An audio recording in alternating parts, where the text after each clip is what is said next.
Selamat siang Miss Elisa dan teman-teman. Hari ini kami akan membuat video tentang gerak parabola. Dan sebelum itu perkenalkan, nama saya Bintang Pragio Tauruk.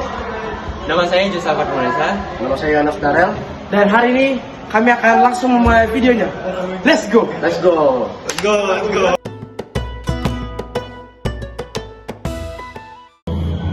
Sebelum kita lanjut ke eksperimen kita harus tahu dulu apa itu gerak parabola. Gerak parabola merupakan perpaduan antara gerak lurus beraturan pada sumbu horizontal dan juga gerak lurus berubah beraturan pada sumbu vertikal. Lintasan dari gerak parabola menyerupai parabola dengan panjang lintasan yang bervariasi, tergantung kepada variabel kecepatan dan juga sudut elevasi yang diberikan. Untuk melihat lintasan dari gerak parabola, diperlukan penanda seperti gas berwarna atau zat cair sehingga tinggi maksimumnya dan titik terjauhnya dari gerak benda tersebut dapat ditentukan secara langsung.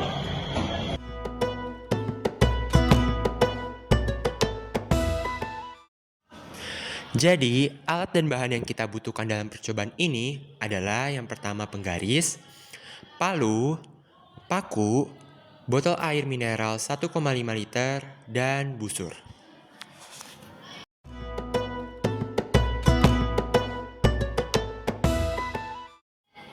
Langkah pertama yang kita lakukan adalah kita mengisi botol air mineral 1,5 liter yang sudah kita punya dengan air. Dan isinya sampai penuh ya.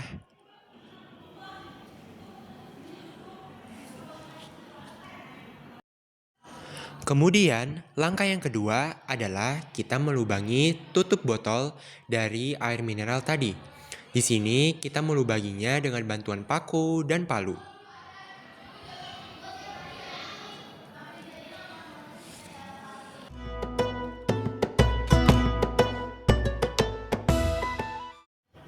Nah, sekarang langkah terakhir adalah kita mencoba untuk menekan botol yang sudah dilubangi tadi dan berisi air penuh dengan sudut-sudut istimewa. Sudut-sudut ini mencakup 30 derajat, 45 derajat, 60 derajat, 75 derajat, dan 90 derajat.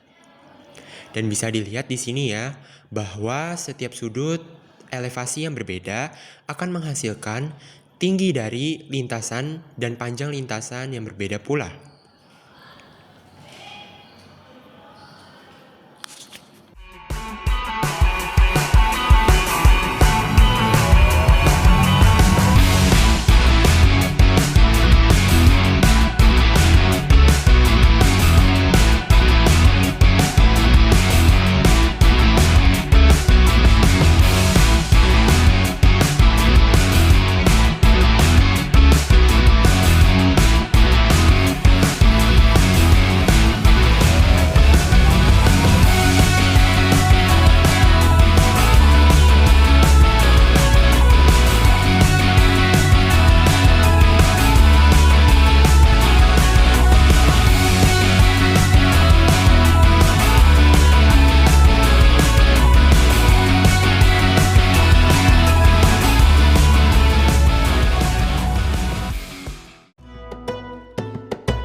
Nah, kemudian saya akan menjelaskan apa itu hubungan antara kecepatan awal dan sudut elevasi terhadap jarak dan tinggi maksimum yang dapat dicapai oleh air. Jadi, kecepatan awal dan sudut elevasi itu memiliki hubungan yang signifikan terhadap jarak dan tinggi maksimum yang akan dicapai oleh air. Nah, yang pertama, dengan kecepatan awal. Jadi semakin besar kecepatan awal, maka semakin besar pula jarak dan tinggi maksimum yang dicapai. Hal ini karena energi kinetik awal yang lebih besar memungkinkan proyektil, dalam kasus ini memakai air, untuk bergerak lebih jauh dan lebih tinggi sebelum kemudian ditarik kembali oleh gaya gravitasi. Kemudian, hubungan dengan sudut elevasi.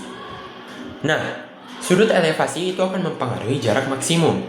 Jarak maksimum yang dicapai pada sudut 30 derajat itu akan tentu lebih besar daripada 90 derajat. Kenapa? Karena kalau misalkan botol itu diposisikan dalam 30 derajat, maka dia akan semakin dekat terhadap garis yang kita ancang-ancang. Maka air yang akan keluar itu akan semakin jauh pula. Nah, kalau dengan tinggi maksimum, sudut elevasi itu juga berbanding lurus. Jadi, semakin besar sudut elevasi, yaitu mendekati 90 derajat, maka semakin tinggi juga proyektil yang akan keluar. Jadi, semakin tinggi proyektil itu dapat mencapai puncaknya.